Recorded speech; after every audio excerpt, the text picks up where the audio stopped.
ठीक है, तो आज की क्लास में फिर एक नया चैप्टर स्टार्ट कर लेते हैं। ठीक है, नेक्स्ट चैप्टर यूनिट 2 का लास्ट चैप्टर है हमारा, लिक्विडेशन ऑफ कंपनीज। कोई बता सकता है लिक्विडेशन का क्या मतलब होता है?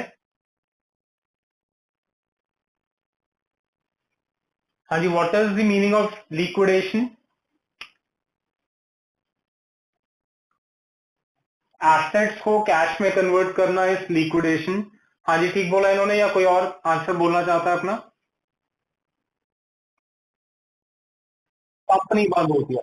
हाँ, सिर्फ अगर आप ये बोलेंगे कि एसेट्स को कैश में कन्वर्ट करना, दैट इज नॉट लिक्विडेशन। ठीक है, अगर कंपनी बंद हो रही है और सारे एसेट्स को बेच के कैश कन्वर्जन हो रही है, दैट इज लिक्विडेशन। ठीक है, सिर्फ एसेट्स की cash conversion is not liquidation. थोड़ा सा उसको रिफाइन करेंगे, आप ये बोलेंगे कि एक जो भी कंपनी की बात कर रहे हैं, वो कंपनी किसी भी XYZ रीजन से बंद हो गई है, वाइंड अप हो गई है, और उसके सारे एसेट्स को बेच के कैश जनरेट किया जा रहा है, और लायबिलिटी से हम बच के भाग सकते हैं। हाँ जी, लायबिलिटी से बच के भाग सकते हैं, लायबिलिटीज को पे ऑफ करना होगा, पे ऑफ करना होगा। ठीक है, तो क्योंकि ये कंपनी फॉर्म है, कंपनी की एक लीगल एंटिटी होती है, तो ये बिना अपनी लायबिलिटीज को पे ऑफ करे नहीं भाग सकते हैं। ठीक है, तो लिक्विडेशन मींस, ठीक है, तो लिक्विडेशन मींस क्लोजर और winding up of a company where all its assets are sold and liabilities are paid off।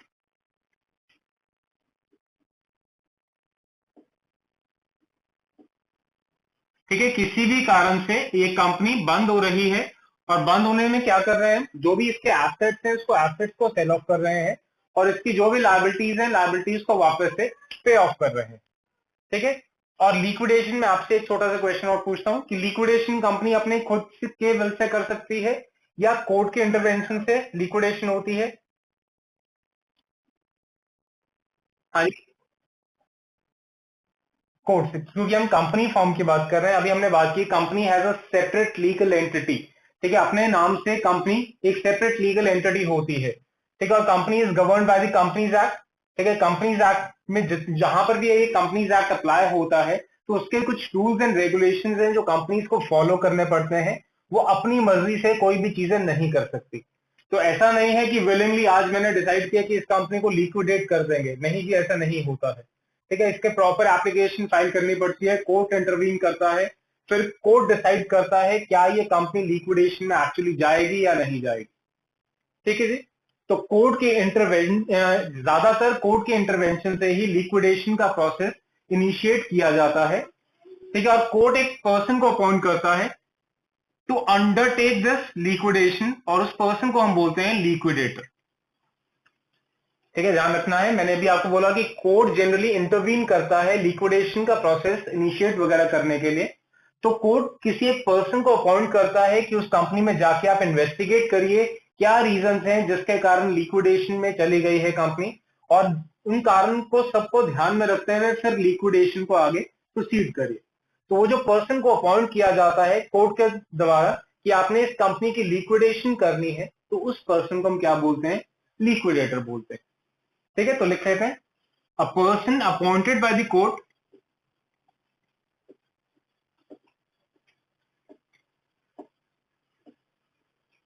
To undertake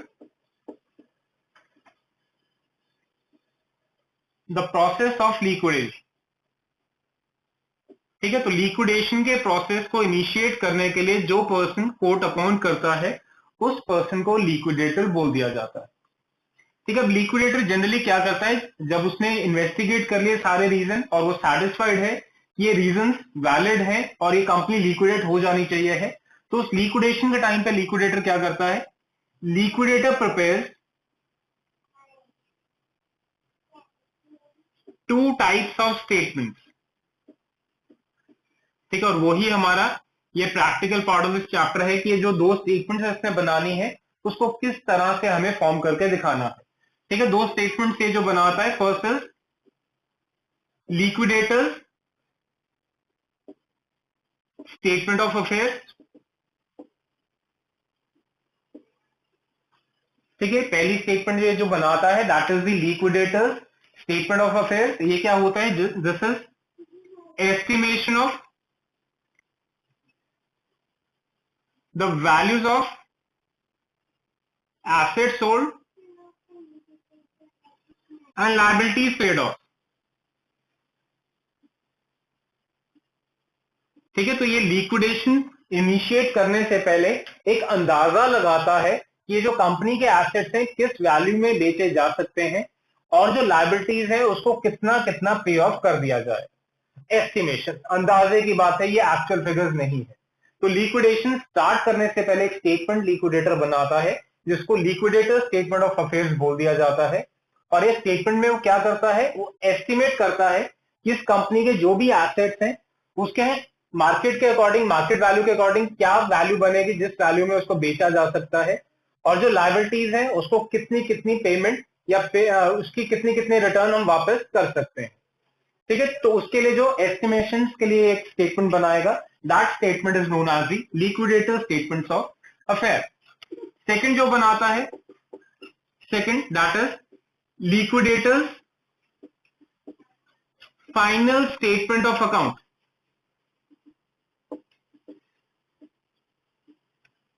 ठीक है, सेकंड जो स्टेटमेंट वो प्रिपेयर करेगा that is the liquidator's final statement of account. ये actual figures हैं, ठीक है, actual values of assets realised and liabilities paid. ठीक है, तो जब ये लिक्विडेशन उसने इनिशिएट कर दी और लिक्विडेशन हो गई है कंपनी की, तो उसके बाद उसने स्टेटमेंट बनाई है कि एक्चुअली जो एसेट्स थे वो किस प्राइस में बेचे गए हैं और जो एक्चुअली जो लायबिलिटीज थी उसको कितना कितना पे ऑफ कर दिया गया। तो ये एक्चुअल वैल्यूज के अकॉर्डिंग इसको वो बनाता है। तो दो तरह की स्टेटमेंट है जो हमें यहाँ पर डिस्कस करनी है इस चैप्टर में। स्टेटमेंट ऑफ अफेयर्स जो कि एस्टिमेशन वैल्यू, एस्टिमेटेड वैल्यूज पे चलती है, और फाइनल स्टेटमेंट ऑफ अकाउंट जो एक्चुअल वैल्यूज पे लिक्विडेटर फॉर्म करता है। ठीक है, फटाफट से प्लीज एक बार यहां तक लिख लीजिए, फिर आगे इसको डिस्कस करते हैं क्या फॉर्मेट्स हैं इनके। चले, तो फर्स्ट हम स्टार्ट कर लेते हैं। First part that is liquidator's final statement of account. ठीक है, पहले हम ये वाला डिस्कस कर लेते हैं, liquidator final statement of account. ठीक है, कुछ नहीं है, ये एक तरह से आप कैश अकाउंट बोल सकते हैं, जैसे हम कैश अकाउंट बनाया करते थे +1 में, तो वैसा सा ही एक कैश अकाउंट है जो आप यहां पर इसको बोल सकते हैं। एक फॉर्मेट है जो आपको याद करना है, वो एक बार देख लेते हैं क्या फॉर्मेट है। ठीक है, तो कैश अकाउंट में डेबिट साइड पे क्या डाला करते थे आप? कैश अकाउंट में डेबिट साइड पे क्या होता था? ब्रॉट डाउन तो होता था, वैसे इसकी हेडिंग क्या होती थी? पर्टिकुलरली रिसीट्स होती थी आपकी डेबिट साइड पे, ठीक है, और ये पेमेंट्स होती थी आपकी।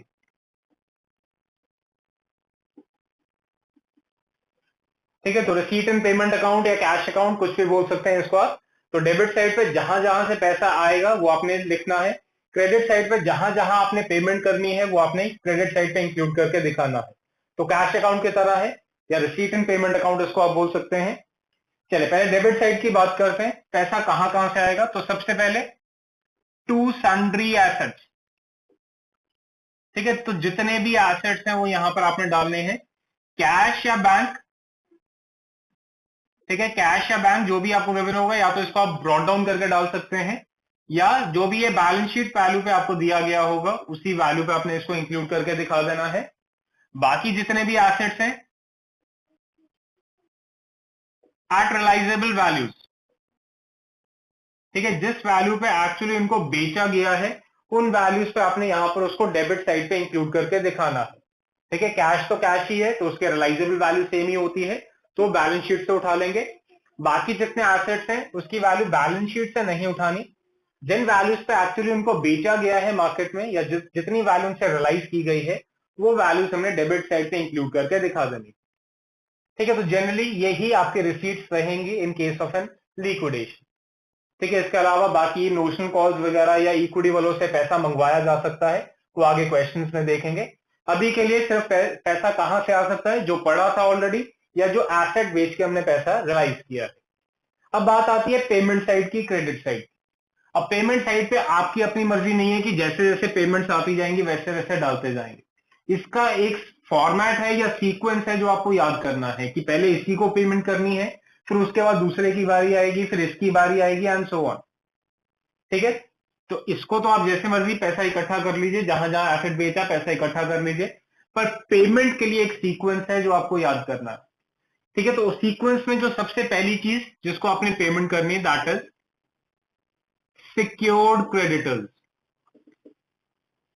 हाँ जी, कोई मुझे मतलब समझाएगा सिक्योर्ड क्रेडिटर्स का मतलब क्या होता है?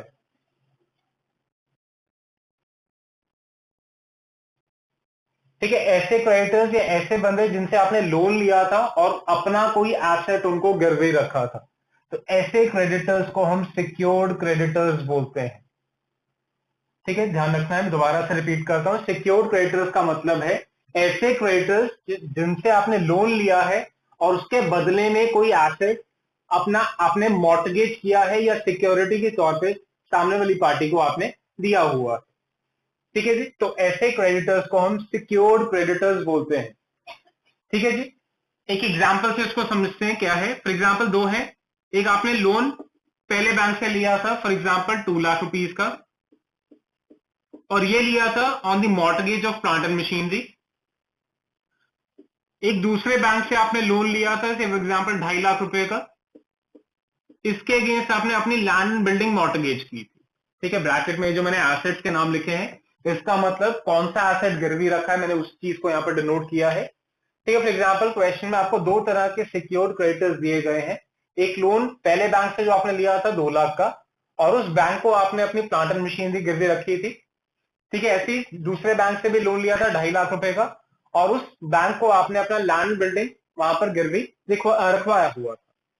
ठीक है, फॉर एग्जाम्पल हम कहते हैं जो हमारी प्लांट एंड मशीनरी है वो बिकी है 1.5 लाख रुपए में,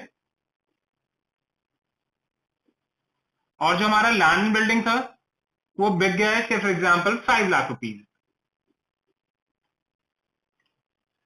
ठीक है, तो एक बार ये एग्जाम्पल लिखते हैं, फिर वहां से क्लियर करेंगे कैसे आपने इसकी पेमेंट करके दिखानी है। ठीक है, दो मैंने लाइबिलिटीज ली हैं या दो लोन लिए हैं जो कि दो एसेट्स के ऊपर मॉर्टगेज करके लिए गए हैं। दोनों एसेट्स जिसके ऊपर मॉर्टगेज किया गया था किस किस वैल्यू में मार्केट में बेचे गए हैं वो आपको दिया गया। लोन टू की बात करें, 2.5 लाख का लोन लिया था, लैंड बिल्डिंग गिरवी रखी थी, और लैंड बिल्डिंग मेरी मार्केट में 5 लाख की बिक गई थी। तो क्या ये 5 लाख की लैंड बिल्डिंग बेच के इनका लोन पूरा पे ऑफ कर दिया गया होगा? हाँ जी, इसको 5 लाख बेच के क्या ये लोन रीपे हो गया होगा? नहीं हुआ होगा? हो गया होगा। 5 लाख यहाँ से इकट्ठे किए, 2.5 लाख की मैंने पेमेंट करनी थी, तो इसका मतलब 2.5 लाख की तो पूरी पेमेंट यहाँ पर मैंने कर दी होगी। ठीक है, तो इसका मतलब ये तो एज इट इज मैं पूरी की पूरी पेमेंट यहाँ पर करके दिखा दूंगा। अब पहले लोन की बात करते हैं, वो प्लांट एंड मशीनरी के अगेंस्ट लिया था और मार्केट में प्लांट एंड मशीनरी सिर्फ 1.5 लाख रुपए की बिकी। ठीक है, बैंक वाले आपसे पैसा वापस देना है, आप कहते हैं सर हमारी तो वैसे ही कंपनी डूब गई है, लिक्विडेशन में है, आपके पास जो हमारी प्लांट एंड मशीनरी था वो उठा के ले जाइए। ठीक है, बैंक कहता है उठा के ले गए और प्लांट एंड मशीनरी आपकी सिर्फ मार्केट में 1.5 लाख रुपए की बिकी। लोन कितने का लिया था? लोन कितने का लिया था? 2 लाख रुपए का लोन लिया था, तो कितनी पेमेंट यहां से हो जाएगी? ठीक है, तो इसमें से सिर्फ 1.5 लाख की पेमेंट यहां पर आपने करनी है, क्योंकि उसका एसेट जो गिरवी रखा था उसका उसकी वैल्यू सिर्फ 1.5 लाख ही है जो उससे आपने रियलाइज की है। लोन ज्यादा का था, एसेट कम में बिका है, तो जितने में भी एसेट बिका है उतनी पेमेंट तो यहां पर करके दिखा देंगे। तो ये पूरे में बिक गया था तो इसकी पूरी पेमेंट कर देंगे। दूसरे वाला जो एसेट था, लोन था, उसके ऊपर जो एसेट गिरवी रखा हुआ था वो कम वैल्यू में बिका है जितना आपने लोन लिया था, तो जितनी वैल्यू में एसेट बिका उतनी पेमेंट तो यहां कर देंगे। ठीक है, बाकी के लिए इंपॉर्टेंट करके आप लिख सकते हैं, balance amount will be paid along with unsecured creditors। ठीक है, तो सिक्योर्ड क्रेडिटर्स के साथ तो सिर्फ 1.5 लाख की ही पेमेंट यहां पर हम करके दिखा देंगे। बाकी जो बचा हुआ बैलेंस 50,000 है वो अनसिक्योर्ड क्रेडिटर्स की जब हम पेमेंट करेंगे उनके साथ इसको इंक्लूड करके पे करेंगे। प्लीज ये पॉइंट देख के बताइएगा, ये चीज सबको समझ आती है या नहीं आती? प्लीज फटाफट से एक बार रिप्लाई करेंगे, ये एग्जाम्पल आपको समझ आता है या नहीं आता? हाँ जी, बाकी सब भी प्लीज एक बार, तनिष्क, अर्पित, लतिका, आदिति और बाकी सब। ठीक है जी, ठीक है। तो ये चीज ध्यान रखनी है, सिक्योर्ड क्रेडिटर्स के हेड में उतनी ही पेमेंट आपने करनी है जितना एसेट बिका है। ज्यादा में बिका है तो पूरा लोन पे ऑफ कर देंगे, अगर एसेट कम में बिका है तो जितनी वैल्यू रियलाइज की है एसेट की उतनी तो यहाँ पर पे कर देंगे, बाकी बचा हुआ जो लायबिलिटी है वो आप अनसिक्योर्ड क्रेडिटर्स के साथ पे ऑफ करें। ठीक है, तो जब भी कैश इकट्ठा होगा सबसे पहली बारी आती है for the payment of secured creditor. अगली जो पेमेंट करनी है that is for liquidation expenses. ठीक है, अगर लिक्विडेशन के टाइम पे कोई एक्सपेंसेस भी इंकर किए गए हैं तो जो भी कैश बचा है तो सेकंड लिक्विडेशन एक्सपेंसेस को पे ऑफ करने के लिए यूज कर दिया गया होगा। ठीक है, और ये कैलकुलेट नहीं करने होंगे, ये क्वेश्चन में गिवन होंगे। ठीक है, गिवन है तो ठीक है, नहीं गिवन तो इसको हम इग्नोर करते हुए चलें। पर सीक्वेंस याद करना है, पहली बारी इनकी, उसके बाद बारी आती है लिक्विडेटर के लिक्विडेशन के एक्सपेंसेस की। बिल्कुल जी, ये ऑर्डर में ही करना है, तभी मैं आपको ये ऑर्डर बता रहा हूं। सबसे पहली बारी आप ये बोल सकते हैं पेमेंट नंबर 1 इसको है, पेमेंट नंबर 2 इसको है, पेमेंट नंबर 3 होती है लिक्विडेटर्स रेम्यूनरेशन। ठीक है, लिक्विडेटर्स रेम्यूनरेशन कि जो ये कोर्ट ने लिक्विडेटर अपॉइंट किया था, फ्री में तो कोई नहीं बंदा काम करने आएगा, कोर्ट से पैसे ले, किसी से भी पैसे ले, अगर कोर्ट से लेगा कोर्ट कंपनी से रिकवर करेगी या डायरेक्टली ही वो कंपनी से पैसे लेगा। तो लिक्विडेटर अपनी सर्विसेज के लिए जो भी रेम्यूनरेशन आपसे ले रहा है तो तीसरी बारी उसकी आती है कि आपके पास कैश है तो इसकी रेम्यूनरेशन आपको पे करनी है। ठीक है, ये क्वेश्चन में गिवन नहीं होगा, इसके कुछ मेथड्स हैं वो भी हम डिस्कस करेंगे फॉर्मेट लिखने के बाद कि क्या क्या मेथड्स हैं जिसके अकॉर्डिंग लिक्विडेटर की रेम्यूनरेशन क्वेश्चन में गिवन हो सकती है। ठीक है, तो एक बार के लिए फॉर्मेट लिखते हैं। तो पहली बारी हमने की सिक्योर्ड क्रेडिटर्स की, दूसरी बारी हमने की लिक्विडेशन के एक्सपेंसेस की, तीसरी बारी हमने उठाई लिक्विडेटर की रेम्यूनरेशन की, चौथी बारी आती है डिबेंचर होल्डर्स की।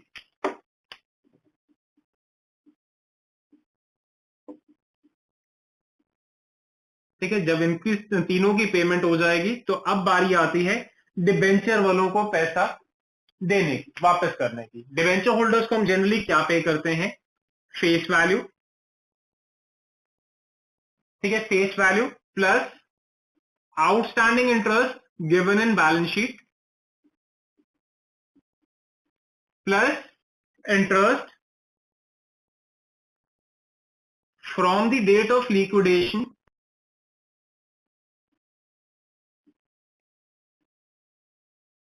till the date of payment।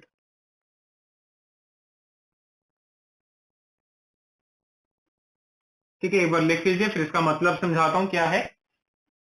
ठीक है, वो कहता है डिबेंचर होल्डर्स को आपने क्या क्या चीजें रीपे करनी है, जो भी उनकी फेस वैल्यू है डिबेंचर्स की वो आपने पे करनी है। कोई अगर आउटस्टैंडिंग इंटरेस्ट उनका बैलेंस शीट में आपको दिया गया है कि डिबेंचर्स के ऊपर इतना इंटरेस्ट अभी आउटस्टैंडिंग था, साथ में वो भी पे करना है, plus interest from the date of liquidation till the date of payment. कोई इसका मतलब समझा सकता है, इससे आपको क्या समझ आता है? कोई एग्जाम्पल से समझाए या कुछ, अगर आपको कोई चीज समझ आती है। Interest from the date of liquidation till the date of payment. ठीक है, मैं एक एग्जाम्पल से समझाता हूं। For example the date of liquidation is 1/4/2020 कि 1/4/2020 को कोर्ट ने ऑर्डर यहां पर पास कर दिए हैं कि ये XYZ कंपनी लिक्विडेट हो जानी चाहिए है। जरूरी नहीं है कि सारे एसेट्स उसी दिन बिक जाएंगे और सारी लाइबिलिटीज उसी दिन पे ऑफ हो जाएंगी। ठीक है, करते करते डिबेंचर होल्डर्स की जब पेमेंट हुई, ठीक है, debenture holders were paid on for example 30/6/2020। ठीक है, धीरे धीरे एसेट्स बेच रहे थे, पैसा इकट्ठा कर रहे थे, और जैसे जैसे पैसा इकट्ठा हो रहा था तो डिबेंचर होल्डर्स की जब बारी आई तो 30/6 को हमने इनकी एक्चुअली सारी की सारी पेमेंट कर दी है।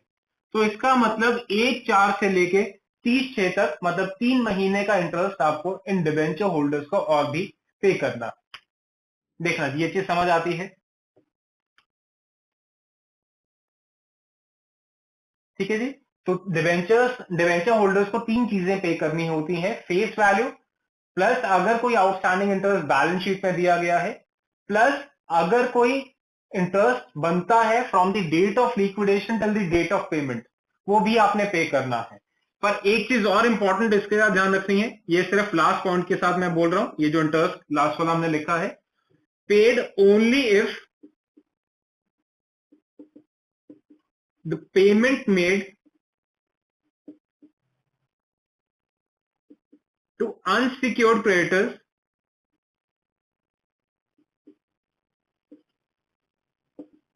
Is made in full.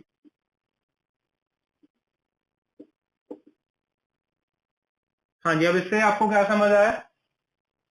वो कहता है paid only if the payment made to the unsecured creditors is made in full. तो तीसरे वाला पॉइंट अभी साथ के साथ पे नहीं करेंगे, इसको होल्ड पे रखेंगे, आगे चलते जाएंगे जब अनसिक्योर्ड क्रेडिटर्स की पेमेंट करेंगे। अगर तो अनसिक्योर्ड क्रेडिटर्स को जितना पैसा ड्यू था सारा का सारा पे कर दिया और फिर भी कैश बचा, फिर ये इंटरेस्ट देना है। अगर अनसिक्योर्ड की पेमेंट के टाइम पे ही कैश थोड़ा रह गया, ठीक है, वो कहता है जो भी कैश बचा है अनसिक्योर्ड को दे देंगे, ये तीसरा वाला इंटरेस्ट आपने पे नहीं करना है। देखना जी, ये चीज समझ आई आपको? बताइए प्लीज, ये चीज समझ आई है?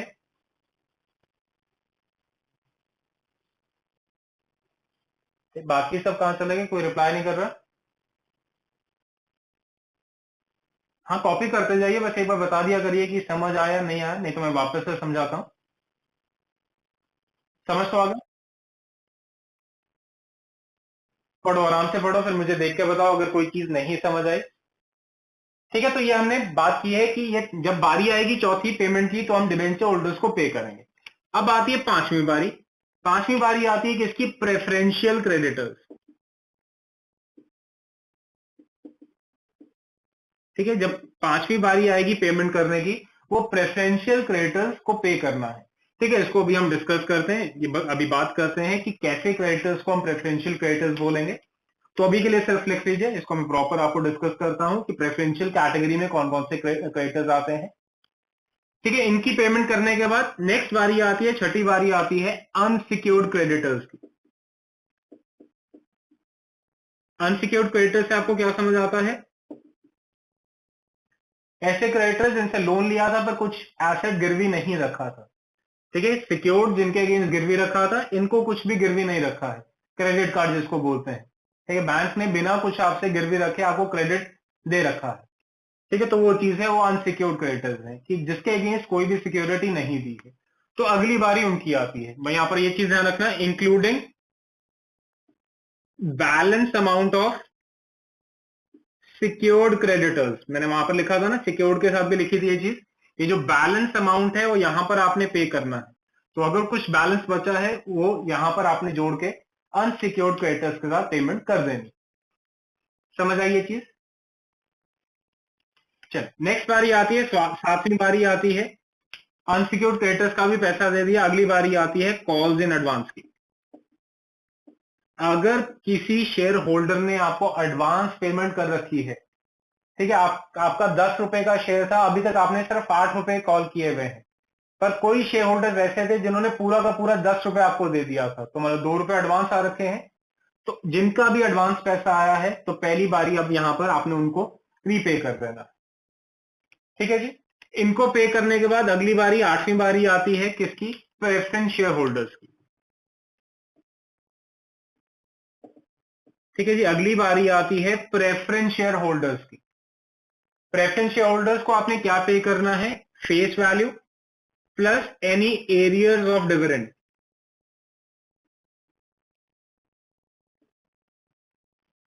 ठीक है जी, तो ये चीज आपने ध्यान रखनी है, प्रेफरेंस शेयर होल्डर्स को आपने किस चीज की पेमेंट करनी है? जो उनकी फेस वैल्यू है वो आपने पे करना है, प्लस अगर कोई एरियर्स ऑफ डिविडेंड, पिछले कुछ सालों से आप डिविडेंड डिक्लेयर तो कर रहे थे पर पे नहीं कर पाए, तो उसको आप इक्यूमुलेट करते हुए आ रहे हैं, तो वो भी साथ में आपको यहां पर इनको रीपे करने हैं। ठीक है, लास्ट बारी आती है, नाइन्थ जो बारी आएगी, that is for the equity share holders. ठीक है, तो ओनर्स की बारी सबसे लास्ट में आती है। तो ये मुझे अकाउंट बना के दिखाना है। ठीक है, सॉरी क्या बोल रहे हैं? अगर बचेगा, इक्विटी के बारे में जरूरी नहीं है कि ये इक्विटी को पेमेंट होगी ही होगी, ये तभी होगी अगर कैश बचा, नहीं बचा तो बेचारे गए, डूब गए। और ये बेचारे यही नहीं डूबे, जहां कैश खत्म हो गया उसके आगे क्वेश्चन खत्म। ठीक है, अगर फॉर एग्जांपल डिबेंचर होल्डर्स को देने के बाद पैसा खत्म, तो आगे किसी की पेमेंट नहीं होगी। ठीक है, अनसिक्योर्ड क्रेडिटर्स को पैसे देने के बाद पैसे खत्म, आगे किसी की पेमेंट नहीं करनी, वहां खत्म। अगर प्रेफरेंशियल क्रेडिटर्स के आगे, मतलब सॉरी प्रेफरेंशियल कह रहा हूं, ये कॉल्स इन एडवांस तक क्वेश्चन पहुंच गया या प्रेफरेंस शेयर होल्डर्स तक क्वेश्चन पहुंच गया, और अगर इक्विटी शेयर होल्डर से कोई कॉल अभी लेनी बाकी है, कॉल्स ड्यू है, जैसे मैं आपको एग्जांपल दे रहा था कि आपने अभी 8 रुपए ही कॉल किए हुए थे, तो 2 रुपए कॉल करने बाकी थे, तो उनसे कॉल करके भी प्रेफरेंस वालों का पैसा वापस किया जा सकता है। ठीक है, तो क्रेडिटर से ऊपर ऊपर तक अगर कहीं भी कैश खत्म हो गया, क्वेश्चन वहीं खत्म हो जाएगा। अगर क्वेश्चन कैपिटल तक पहुंच गया तो हमें लास्ट तक इसको जनरली लेके जाना होता है। ठीक है, तो फटाफट से एक बार फॉर्मेट को गो थ्रू करिए, कोई पॉइंट अगर नहीं समझ आया मैं फटाफट से वापस से एक्सप्लेन करता हूं। ठीक है, तो ये हमने फॉर्मेट या सीक्वेंस डिस्कस किया है जिसमें हमें पेमेंट करनी है। अभी हमने एक बात की थी बीच में प्रेफरेंशियल क्रेडिटर्स, तो पहले वही डिस्कस करते हैं कि प्रेफरेंशियल क्रेडिटर्स की कैटेगरी में कौन से क्रेडिटर्स हैं जो हमें इंक्लूड करने हैं।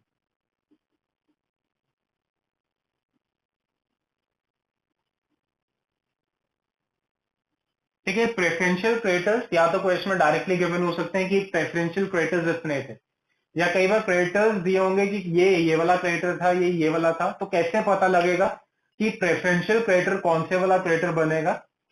पहला वो कहता है investigation charges.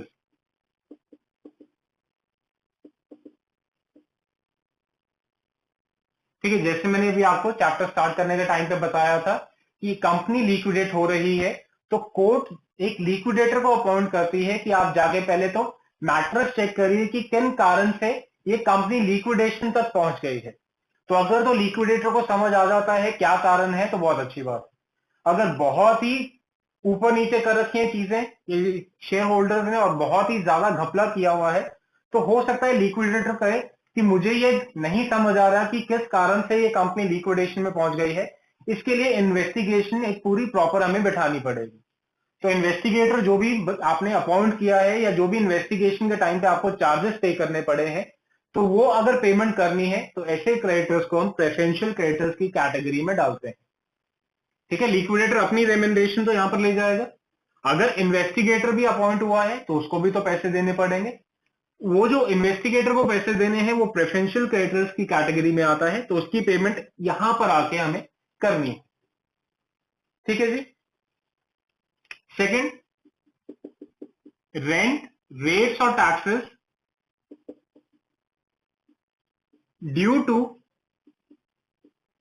Any government authorities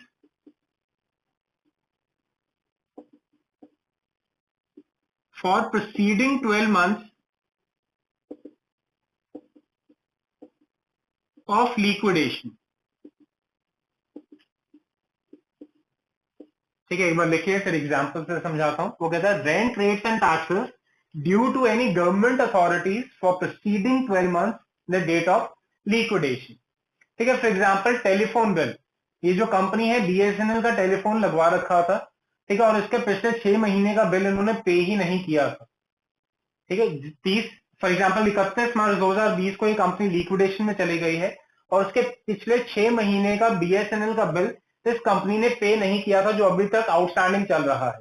तो वो जो आउटस्टैंडिंग बिल है वो यहाँ प्रेफरेंशियल क्रेडिटर्स की कैटेगरी में चला जाएगा। ठीक है, कंपनी ने अपना इनकम टैक्स पिछले साल का अभी तक पे नहीं किया, इनकम टैक्स भी सरकार को जाता है, तो सरकार को जो इनकम टैक्स इन्होंने पे करना था और वो पिछले 12 महीने के विदिन है जो वो बनता है, तो वो भी प्रेफरेंशियल क्रेडिटर्स की कैटेगरी में चला जाएगा। ठीक है, तो सरकारी डिपार्टमेंट को अगर कोई भी पैसा ड्यू है पिछले 12 महीने में जब लिक्विडेशन स्टार्ट हुई थी, तो वो सारी पेमेंट्स प्रेफरेंशियल क्रेडिटर्स की कैटेगरी में इंक्लूड करके दिखाई जाती है। ये चीज समझ आती है। Third point, statutory dues to the employees। Like provident fund, gratuity या लीव इनकैशमेंट। ठीक है, कोई एम्प्लॉइज आपके छोड़ के चले गए थे, ठीक है, जिनको आपने प्रोविडेंट फंड वगैरह की पेमेंट करनी थी, ग्रेच्युटी देनी थी, या उनका जो लीव इनकैशमेंट बनता था वो देना था। जनरली ये सारी payments at the time of retirement हम पे करते हैं टू द एम्प्लॉय। तो अगर ऐसी कोई पेमेंट ड्यू थी कंपनी की, तो वो भी प्रेफरेंशियल क्रेडिटर्स की कैटेगरी में इंक्लूड करके दिखा दी जाती है। ठीक है जी। Last point, outstanding salaries of the employees.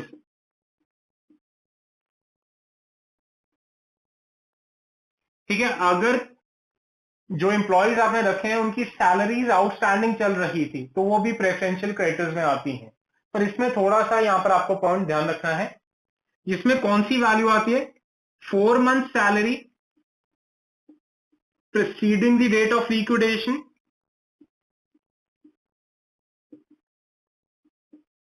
और 20,000 per month whichever is less.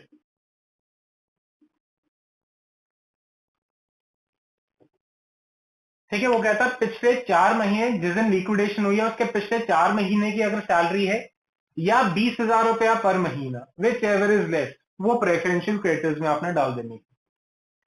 ठीक है, फॉर एग्जाम्पल आपने एक एम्प्लॉय रखा हुआ था जिसको आप सैलरी 30,000 रुपया महीना देते थे।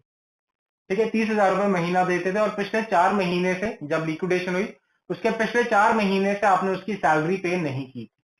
तो 4 महीने की सैलरी 4 इंटू कितना बना, 30,000, 1,20,000, या 20,000 into 4, 80,000, which ever is less. तो 1,20,000 टोटल बनती थी, 80,000 इस कैटेगरी में आ जाता है, तो 80,000 प्रेफरेंशियल में चला जाएगा, बाकी बचा हुआ 40,000 आप अनसिक्योर्ड क्रेडिटर्स में इंक्लूड करके दिखा देंगे। एक बार प्लीज देख के बताइएगा ये 4 पॉइंट्स आपको समझ आते हैं। तो ये वाले क्रेडिटर्स ऐसे हैं जो प्रेफरेंशियल क्रेडिटर्स की कैटेगरी में इंक्लूड करके दिखाए जाते हैं। देखिए बताइए फटाफट से, ये चीज समझ आती है सबको?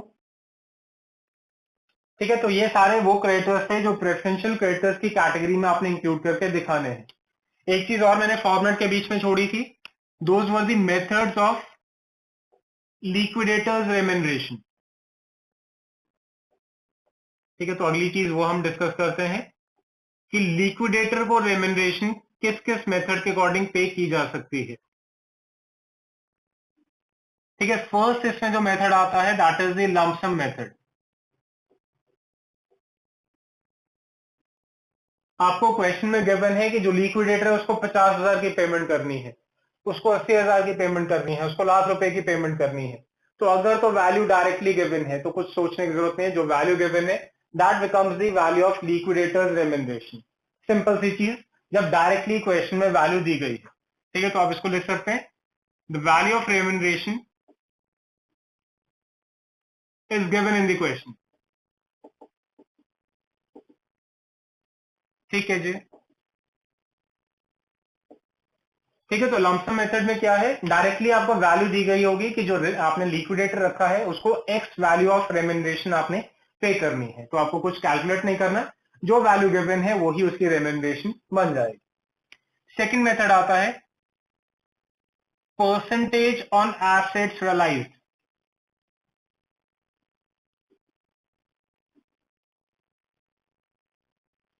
ठीक है, आपको गिवन है कि जो लिक्विडेटर को आपने रेम्यूनरेशन देनी है वो 10% ऑफ द एसेट्स रियलाइज पे आपने उसको रेम्यूनरेशन पे करनी है।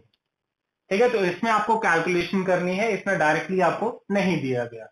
तो इसमें आपने क्या करना है, value of all assets realise,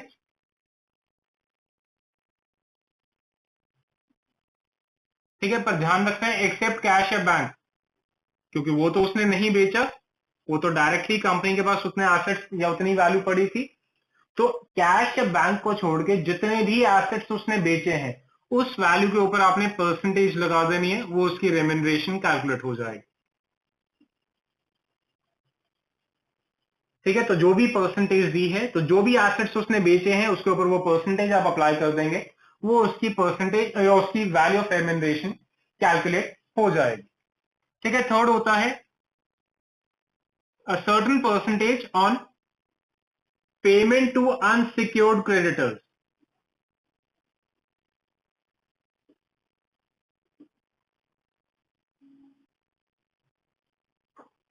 ठीक है, अ सर्टन पेमेंट या a certain percentage on the payment made to the unsecured creditors. Question कहता है कि लिक्विडेटर की रेम्यूनरेशन कितनी थी, for example 5% of the amount which was paid to the unsecured creditors. ठीक है, अब इसमें वेरी इंपॉर्टेंट ये जो चीज मैं बोलने लग रहा हूं, ध्यान से सुनना है। अनसिक्योर्ड क्रेडिटर्स, अगर क्वेश्चन बिल्कुल साइलेंट है, सिर्फ सिर्फ उसने ये लिखा है कि a certain percentage on payment to unsecured creditors, तो इसका मतलब है preferential creditors plus unsecured creditors, वो जो वैल्यू बनती है उसके ऊपर रेम्यूनरेशन देनी है। दोबारा से रिपीट करता हूं, क्वेश्चन में सिर्फ चाहे उसने लिखा है कि आपने जो रेम्यूनरेशन देनी है that is 5% of the amount paid to the unsecured creditors. अब क्वेश्चन में सिर्फ अनसिक्योर्ड लिखा है, पर ध्यान रखना है अनसिक्योर्ड में अगर साइलेंट है तो प्रेफरेंशियल भी इंक्लूड हो जाता है। कई बार क्वेश्चन में लिखता है कि 5% on payment to only unsecured creditors, तो उस केस में ये नहीं जोड़ेंगे। अगर क्वेश्चन में सिर्फ लिखा है कि 5% on payment to unsecured creditors, तो by default preferential plus unsecured की जो वैल्यू बनती है उसके ऊपर आपको वो रेम्यूनरेशन उसको पे करनी होगी। प्लीज ये चीज देख के बताइएगा, ये चीज समझ आती है आपको? हाँ जी, प्लीज एक बार देख के बताइएगा, ये चीज समझ आती है? ठीक है, तो फिर आज के लिए हम इतना ही कर रहे हैं, सिर्फ हमने बेसिक डिस्कस कर लिया है कि इस चैप्टर में क्या क्या चीजें हैं जो हमें कवर करनी है। तो एक बार फटाफट से गो थ्रू कर लीजिएगा इसको।